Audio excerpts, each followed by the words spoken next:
Sisi, for today's video, ipipictorial ko si Aling Maliit dito sa ginawa namin na Christmas decoration. So, ayan. First Christmas ni Aling Maliit. Maging 11 months na siya sa katapusan. Tapos, bibihisan ko na siya mga kasisi. So, binibihisan na siya ng daddy niya sa loob. So, ayan. Papakita ko sa inyo yung susuotin ni Aling Maliit. So, ayan.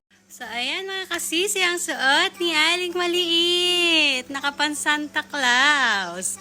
So, ayan. Tapos mamaya ikakapit natin yung bangs niya at ang kanyang reindeer na headband. So, ayan. Inaano muna namin siya para mamaya nasa mood siya. So, ayan. Hello, little Santa Claus. Mamamas ko po, mga ninong at ninang. So, ayan. Binigay po pala ito ni Ninang Sheila. Pinagliitan niya ni Shea. So, ayan. Pati yung shoes. So, diba? Thank you, Ninang Sheila and Ate Shea.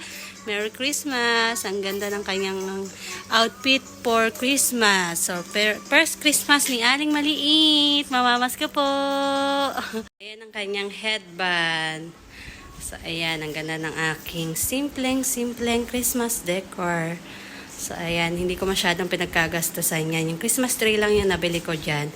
Kasi yung mga decoration na yan, galing yan kay Ate Mary, yung kasama ko sa work. Itong headband na reindeer, at saka itong kay Aling Maliit. Ayan na. Mag-start na kami mag-photoshoot. Ayan ang kanyang daddy, ang kanyang magiging assistant. May kakabit ko yung bangs niya kasi dito niya siya nakilala sa kanyang mahiwagang bangs. Na-miss daw nila ang bangs ni Aling Maliit.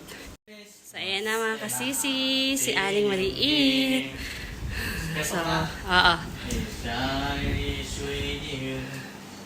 Diba? Ang cute niya. Wow!